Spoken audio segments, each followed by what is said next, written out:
আসসালামু আলাইকুম। 18 বাংলা সংবাদে সবাইকে স্বাগত জানাচ্ছি। আমি শারমিন সালাম। শুরুতে ইউপে সংবাদ শিরোনাম। মেট্রো রেলের প্রথম অংশের কাজ শেষ হবে এবছরের ডিসেম্বরে। ছোট পরিসরে চালু হবে ট্রেন চলাচল।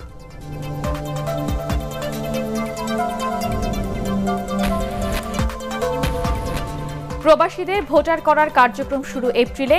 প্রথম ধাপে ভোটার আইডি পাবেন সিঙ্গাপুর ও দুবাইয়ে বসবাসকারী বাংলাদেশিরা।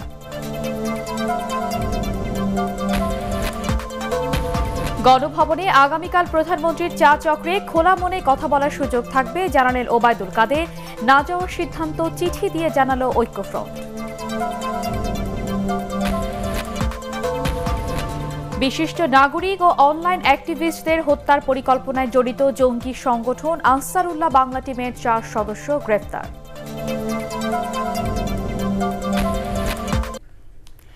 শুনছিলেন ইউপে সংবাদ শিরোনাম। সংবাদে এছাড়াও থাকছে নির্বাচন ও নতুন সরকার গঠনের পর সরগরম রাজধানীর মন্ত্রীপাড়া নিয়ে একটি বিশেষ প্রতিবেদন।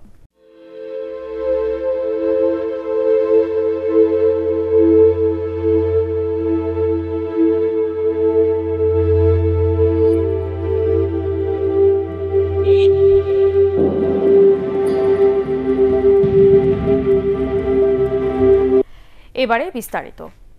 এবছর ডিসেম্বরের মধ্যে মেট্রো রেলের প্রথম অংশের কাজ শেষ হবে বলে জানিয়েছেন প্রকল্প সংশ্লিষ্টরা।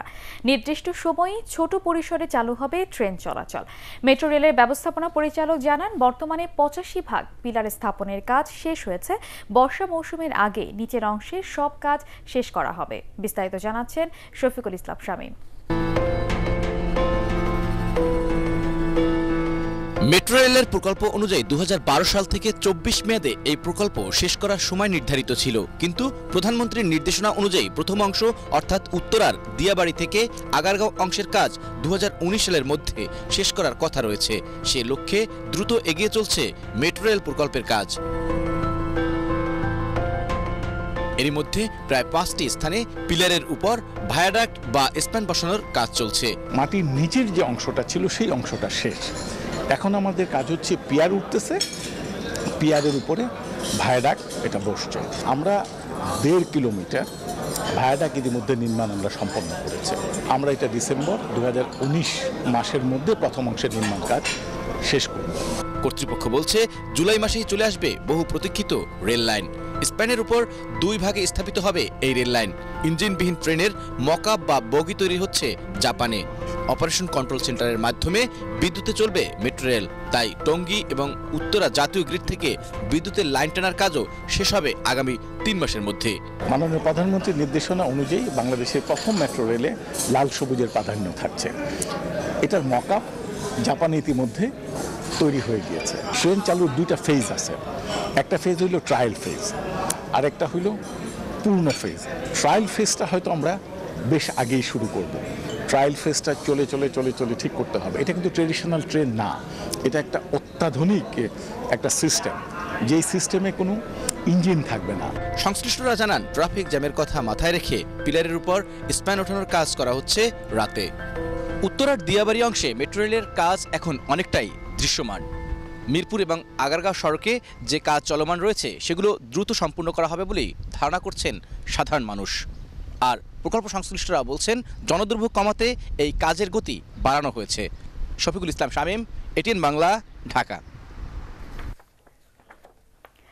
সিঙ্গাপুর ও দুবাই থেকে প্রবাসীদের ভোটার করার কার্যক্রম শুরু হচ্ছে এপ্রিলে।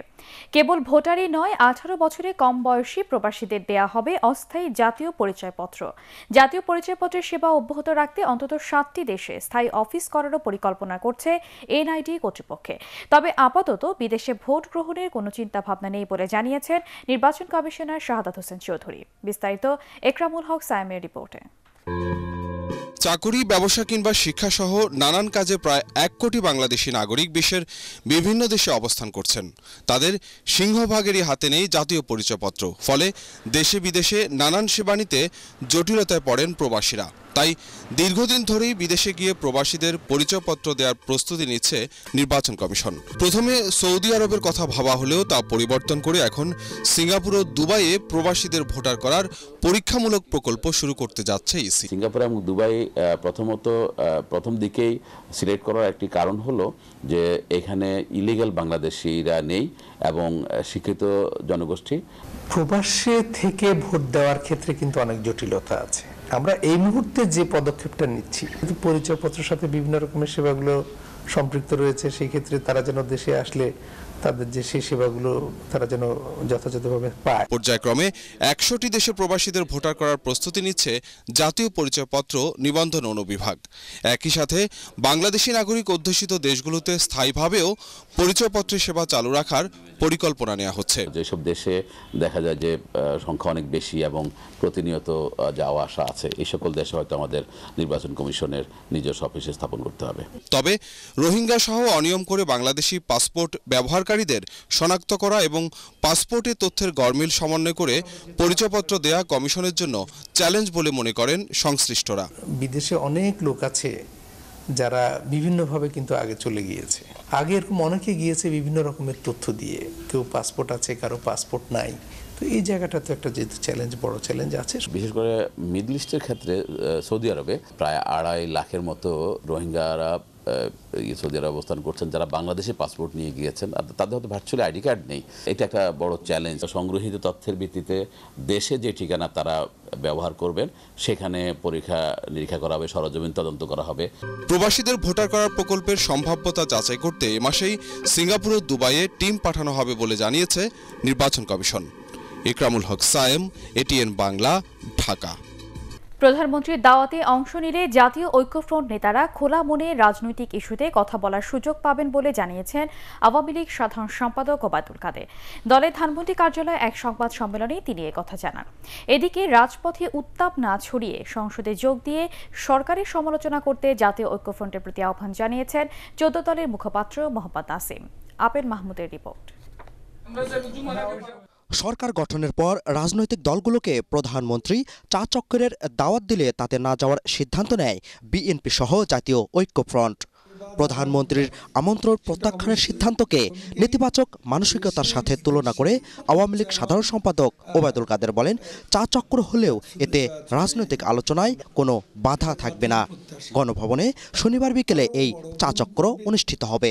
প্রধানমন্ত্রীর সাথে তারা রাজনৈতিক কথা বলতে পারে, তাদের কোনো মনের কোনো কথা থাকলে, তাদের যদি প্রধানমন্ত্রীকে বলার মতো কিছু থাকে, তারা খোলামেলা আলাপ করতে পারেন।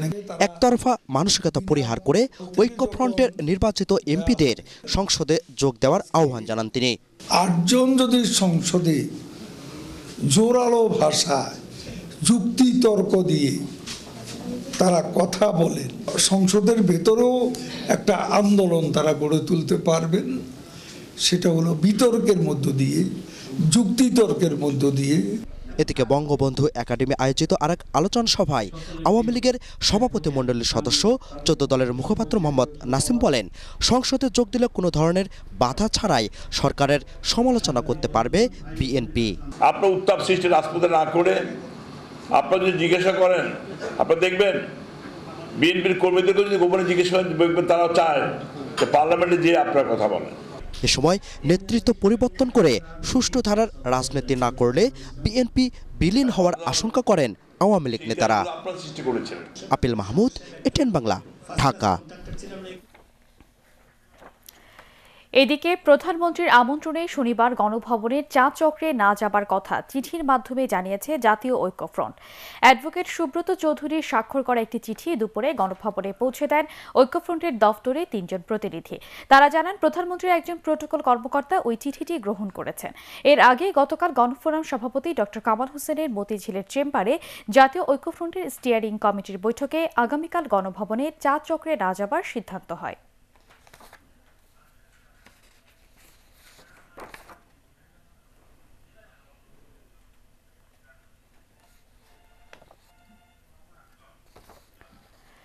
কারাগারে থেকে নিষিদ্ধ জঙ্গি সংগঠন আনসারুল্লাহ বাংলা টিমকে আবারও সংগঠিত করার চেষ্টা করছেন শীর্ষ জঙ্গি জসিম-উদ্দিন রহমানী। ঢাকার অদূরে আশুলিয়া ও রাজধানী উত্তরা থেকে এই সংগঠনের 4 সক্রিয় সদস্য র্যাবের কাছে ধরা পড়ার পর এমন তথ্য বেরিয়ে আসে। তাদের হত্যা চেষ্টার টার্গেটে ছিলেন দেশের শীর্ষস্থানীয় পত্রিকার সম্পাদক ও অনলাইন অ্যাক্টিভিস্টরা বলে জানিয়েছে র্যাব। GM তসলিমের report. নিষিদ্ধ জঙ্গি সংগঠন আনসারুল্লাহ বাংলা টিমের শীর্ষ নেতা জসিম-উদ্দিন রহমানী কারাগারে বন্দী রয়েছেন 2013 সাল থেকে। কারাগারে থেকেই এই শীর্ষ জঙ্গি নতুন করে সদস্য সংগ্রহ থেকে শুরু করে দেশের বিশিষ্ট ব্যক্তিবর্গ ও অনলাইন অ্যাক্টিভিস্টদের হত্যার চক্রান্ত করছে বলে জানিয়েছে র্যাব।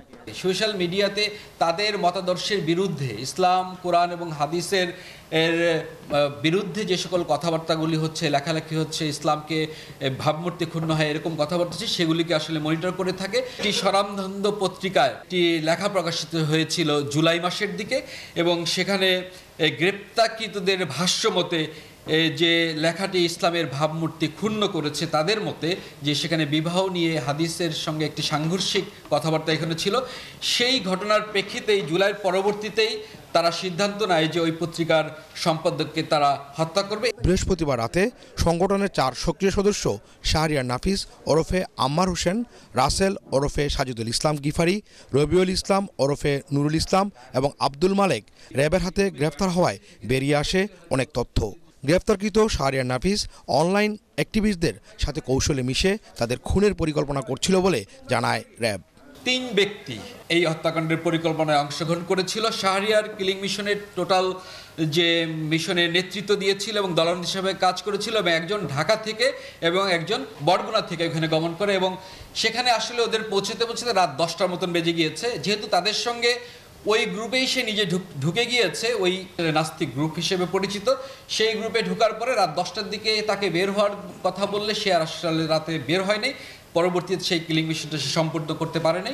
র্যাব আরও জানায়, শুধু দেশে নয়, দেশের বাইরে থেকেও আনসারুল্লাহ বাংলা টিম জঙ্গি কার্যক্রম পরিচালনার জন্য অর্থ সংগ্রহ করছে। আইনি প্রক্রিয়া এবং অন্য যে কোনো প্রক্রিয়ায় তারা চাচ্ছে যে জসিম-উদ্দিন রহমানকে জেলখানা থেকে মুক্ত করা, এবং এই প্রক্রিয়ার অংশ হিসেবে দেশ বিদেশ থেকে অর্থ সংগ্রহ করছে। তাদের অর্থের উৎস এবং যারা এই জঙ্গিদের নতুন করে আবারও সংগঠিত করার চেষ্টা করছে তাদের খুঁজে বের করার চেষ্টা চালাচ্ছে RAB. GM Taslim, ATN Bangla, Dhaka. DND উন্নয়ন প্রকল্প দ্বিতীয় পর্যায়ে 37% কাজ সমাপ্ত হয়েছে বলে জানিয়েছেন পানি সম্পদ উপমন্ত্রী ও কেএম এনামুল হক শামীম। নারায়ণগঞ্জের শিমরাইল পাম্প স্টেশন পরিদর্শন করে তিনি একথা জানান। এ সময় তিনি আরও বলেন, আগামী 30 এপ্রিলের মধ্যে প্রকল্পের 37টি পানি নিষ্কাশন পাম্প সচল করা হবে। বিস্তারিত জানাচ্ছেন মনির হোসেন তপু। বর্ষা মৌসুমে জলাবদ্ধতার কারণে চরম ভোগান্তিতে পড়তে হয় রাজধানী সহ নারায়ণগঞ্জ ও ডেমরা এলাকার বাসিন্দাদের। তাই পানি উন্নয়ন বোর্ড 2016 সালে জুলাই মাসে ঢাকার নারায়ণগঞ্জ ডেমরা এলাকার নিষ্কাশন ব্যবস্থা উন্নয়ন দ্বিতীয় পর্যায়ে প্রকল্পের কাজ শুরু করে। প্রকল্প ব্যয় ধরা হয় 558 কোটি টাকা। নির্মাণ করা হবে 2টি পাম্প স্টেশন, 3টি পাম্পিং প্লান্ট ও 79টি আরসিসি কালভার্ট। এছাড়াও প্রকল্প এলাকার 93 কিলোমিটার খাল দখলমুক্ত করে পুনঃখনন করা হবে। প্রায় 70 কিলোমিটার অবৈধ দখল আমরা উচ্ছেদ করেছি, এবং ওই খালগুলোতে আমরা যে ময়লা আবর্জনা ছিল এগুলো পরিষ্কার করে দিয়েছি। সেই জন্য গত বর্ষায় কিন্তু লোকজনের জনদুর্ভোগ কম ছিল। তো এই বর্ষার আগে, এই এপ্রিলের মধ্যে আমাদের টার্গেট হচ্ছে এই প্রকল্পের জন্য আপনার 37টা পাম্প ধরা আছে, 2টা পাম্প হাউস এবং 3টা পাম্প স্টেশনের জন্য। তো এই পাম্পগুলো আমাদের এপ্রিলের মধ্যে ইনস্টল করা হয়ে যাবে। তাহলে এই বর্ষায় যে পানির যে সমস্যাটা, মানে ওয়াটার কনজেশনের যে প্রবলেমটা, সেই সমস্যাটা অনেকাংশে দূরীভূত হয়ে যাবে। শুক্রবার সকালে শিমরাইল পাম্প স্টেশন পরিদর্শন করেন পানি সম্পদ উপমন্ত্রী কেএম এনামুল হক শামীম। ডিএনডি উন্নয়ন প্রকল্পের অগ্রগতির কথা উল্লেখ করে এ সময় তিনি বলেন, জলাবদ্ধতার দুর্ভোগ কমাতে বর্ষা মৌসুমের আগেই সবগুলো পাম্প সচল করা হবে। 30 এপ্রিলের মধ্যে পাম্প মিশনগুলো সব সচল করব। তাহলে 22 লক্ষ মানুষ এই যে ডেমরা এবং নারায়ণগঞ্জের জলাবদ্ধতার মধ্যে আছেন, তারা জলাবদ্ধতার হাত থেকে রক্ষা পাবে। 22 লক্ষ মানুষের এবং নারায়ণগঞ্জবাসী মানুষের সুবিধার্থে যারা 2, 4, 5 জন এই খালগুলো অন্যায়ভাবে দখল করে আছেন, তারা আশা করি এগুলোকে দখলমুক্ত করে দেবেন এবং সরে যে মানুষের কল্যাণে কাজ করার জন্য আপনারা সহযোগিতায় অংশগ্রহণ করবেন। এ সময় তিনি আরও বলেন 2020 সালের জুন মাসের মধ্যেই প্রকল্পের কাজ শেষ হবে। প্রকল্পটি বাস্তবায়নে কাজ করছে বাংলাদেশ সেনাবাহিনী। মনির হোসেন তপু, এটিএন বাংলা, ঢাকা। নির্বাচন ও নতুন সরকার গঠনের পর আবারও সরগরম হচ্ছে রাজধানীর মন্ত্রীপাড়া। পুরনোরা বাসা ছাড়ছেন, আসছেন নতুনরা। দেশের নানা এলাকা থেকে তদবির নিয়ে আসা মানুষের ভিড়ও বেড়েছে সেখানে। বদল হচ্ছে বাসার আসবাব সহ ভেতরের সাজগোজও। আরও জানাচ্ছেন কেরামতুল্লাহ বিপ্লব। সংসদ ভবনের সামনে এমপিদের সরকারি নিবাস ন্যামভবনই জমজমাট হয়েছে সবার আগে। সাবেক এমপিদের অনেকেই এখনও সরকারি বাসা ছাড়েননি। পুরনোদের কেউ কেউ আবার এমপি থেকে মন্ত্রী প্রতিমন্ত্রী হয়েছেন, তাই তাদের কাছে আসা মানুষের ভিড়ই বেশি এখানে। রাজনীতি নেতা যারা এমপি মন্ত্রী হয়, তাদের কাছে বিভিন্ন লোক বিভিন্ন সমস্যা নিয়ে আমরা আসি। আমার সভাপতি আবুল কালাম আজাদ কালাম মির্জা, তিনি অনেক নির্যাতিত, জেল জুলুম খেটেছে, বাইরের কাছে বলতে আসছে যাতে তাকে নমিনেশন দেওয়া হয়, নেতৃত্বের কাছে তিনি যেন তার জন্য সুপারিশ করে। যারা মনোনয়ন পাননি, এমপি হননি, তাদের ফ্ল্যাট ছাড়তে বলা হয়েছে 1 সপ্তাহের মধ্যে। এরপর তা বরাদ্দ পাবেন নতুন এমপিরা, কিন্তু তার আগেই এসে ভিড় করছেন এলাকার নেতাকর্মীরা। আমি মোটামুটি জানতে পেরেছি যে মন্ত্রী এমপির ছেলেদের কাউকে কিছু দেওয়া হবে না। তারপর আমি প্রথম, এই জন্য আমি যাতে নমিনেশন পাই, এই জন্য দেওয়ার জন্য আমি হাসান আবদুল্লাহ সাহেব দেখা করতে আসেছি। হেয়ার রোড, বেইলি রোডের মন্ত্রীপাড়াতেও রদবদল চলছে।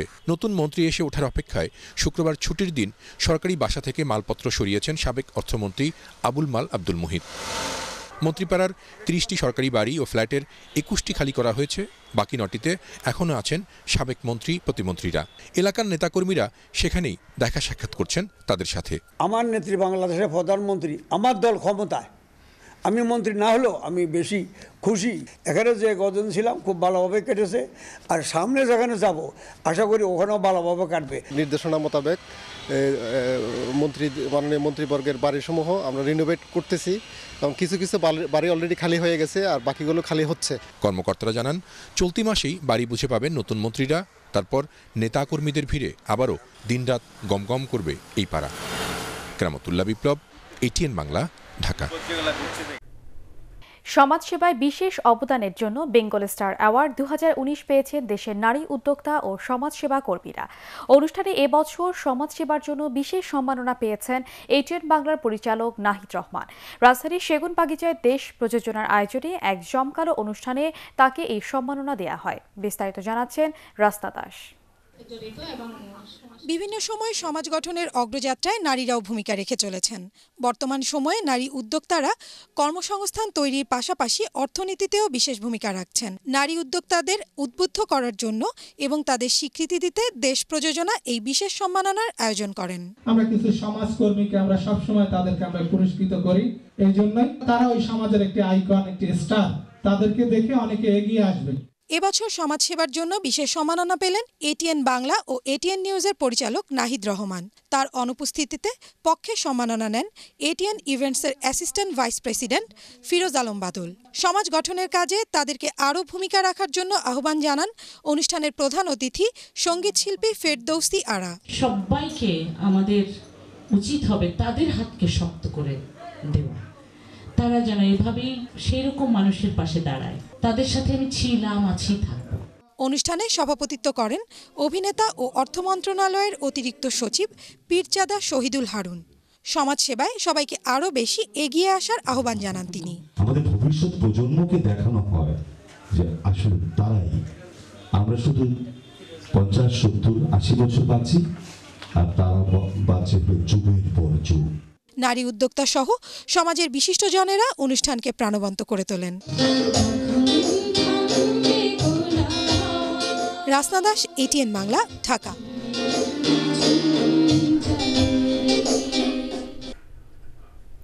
এবারে আল আরাফা ইসলামী ব্যাংক অর্থ সংবাদ।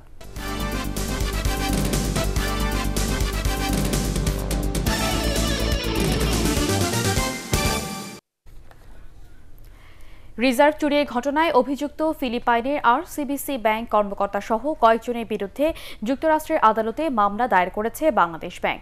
রিজার্ভ চুরির অর্থ ফিরিয়ে আনতে ও অভিযুক্তদের বিরুদ্ধে যুক্তরাষ্ট্রের আদালতে শুক্রবার রাতে এই মামলা করা হয়। মামলায় ফিলিপাইনের ম্যানিলা ভিত্তিক রিজাল কমার্শিয়াল ব্যাংকিং কর্পোরেশন আরসিবিসিকে আসামি করা হয়েছে। বৃহস্পতিবার মামলা করার কথা থাকলেও আইনি প্রস্তুতি শেষ না হওয়ায় শুক্রবার এই মামলা করা হলো। 2016 সালের 5 ফেব্রুয়ারি যুক্তরাষ্ট্রের federal reserve bank of new ইয়র্কে থাকা বাংলাদেশের রিজার্ভের 10 কোটি 10 লাখ ডলার চুরি হয়। হ্যাকিংয়ের মাধ্যমে ভুয়া বার্তা পাঠিয়ে এই অর্থ ফিলিপাইন ও শ্রীলঙ্কার দুটি ব্যাংকে সরানো হয়েছিল। এর মধ্যে ফিলিপাইনে চলে যাওয়া 6 কোটি 64 লাখ ডলার এখনও ফেরত আসেনি। এই অর্থ ফেরত পেতে ও অভিযুক্তদের বিরুদ্ধে ব্যবস্থা নিতে যুক্তরাষ্ট্রের আদালতে মামলা করা হলো। এবারে স্ট্যান্ডার্ড ব্যাংক বাণিজ্য সংবাদ।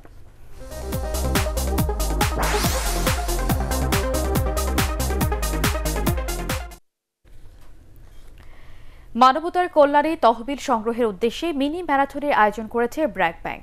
সকালে রাজধানীর হাতিরঝিল এলাকায় ব্র্যাক ব্যাংক 2019 কল্যাণের পথ চলা শীর্ষক এই ম্যারাথনে অন্যান্যের মধ্যে উপস্থিত ছিলেন পররাষ্ট্রমন্ত্রী ডক্টর এ.কে.এম. আব্দুল মোমেন, প্রধানমন্ত্রীর প্রেস সচিব এহসানুল করিম, হাতিরঝিল সমন্বিত উন্নয়ন শীর্ষক প্রকল্পের পরিচালক major general Abu Saeed Mohammad Masud, BRAC bank লিমিটেডের ব্যবস্থাপনা পরিচালক ও সিইও সেলিম আর.এফ. হোসেন এবং উপব্যবস্থাপনা পরিচালক ও সিআরও চৌধুরী আক্তার আসিফ। ম্যারাথনে ব্যাংকে 4000 কর্মী 5 কিলোমিটার দৌড়ে অংশ নিয়ে পুলিশ প্লাজা থেকে শুরু করে হাতিরঝিল লেকের বিভিন্ন প্রান্ত ঘোরে। 2011 সাল থেকে প্রতি বছরই ব্র্যাক ব্যাংক এই মিনি ম্যারাথনের আয়োজন করে আসছে।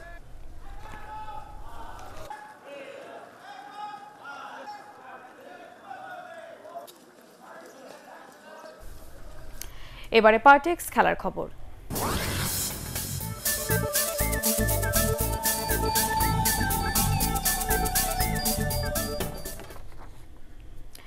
বিপিএলে দিনের প্রথম ম্যাচে এখন ঢাকা ডায়নামার্সের বিপক্ষে ব্যাট করছে কুমিল্লা ভিক্টোরিয়ান্স। চট্টগ্রাম পর্বের শেষে ঢাকা পর্বের প্রথম ম্যাচে টসে জিতে কুমিল্লাকে ব্যাট করার আমন্ত্রণ জানান ঢাকার অধিনায়ক সাকিব আল হাসান। উদ্বোধনী জুটিতে 38 রান যোগ করে প্রথম উইকেট হারায় কুমিল্লা। নারায়ণের বলে বিদায় দেন এভিন লুইস। শেষ খবর পাওয়া পর্যন্ত কুমিল্লার সংগ্রহ 3 উইকেটে 52 রান। করিম বেনজেমার জোড়া গোলে জিরোনাকে 3-1 গোলে হারিয়ে স্প্যানিশ কোপা দেল রের সেমিফাইনালে উঠেছে রিয়াল মাদ্রিদ। প্রথম লেগে 4-2 গোলে জেতা গ্যালাকটিকোরা এদিন ম্যাচের 27 মিনিটে এগিয়ে যায় বেনজেমার গোলে।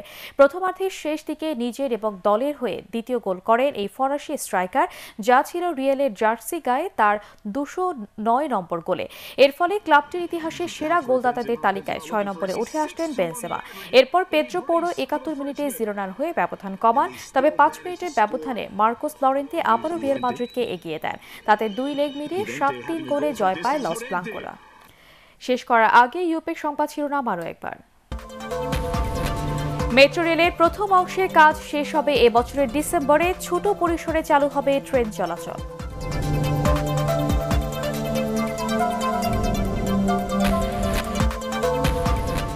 প্রবাসীদের ভোটার করার কার্যক্রম শুরু এপ্রিলে। প্রথম ধাপে ভোটার আইডি পাবেন সিঙ্গাপুর ও দুবাইয়ে বসবাসকারী বাংলাদেশিরা।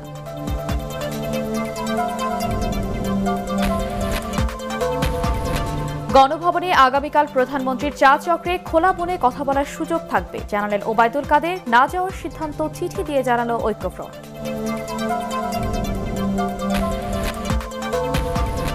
বিশিষ্ট নাগরিক ও অনলাইন অ্যাক্টিভিস্টদের হত্যার পরিকল্পনায় জড়িত জঙ্গি সংগঠন আনসারুল্লাহ বাংলা টিমের 4 সদস্য গ্রেফতার।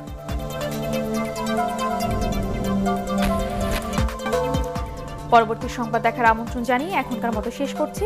এটিএন বাংলা সংবাদ ইউটিউবে দেখতে ব্রাউজ করুন www.youtube.com/18tubenews। সাবস্ক্রাইব করে থাকুন এটিএন বাংলার সাথে।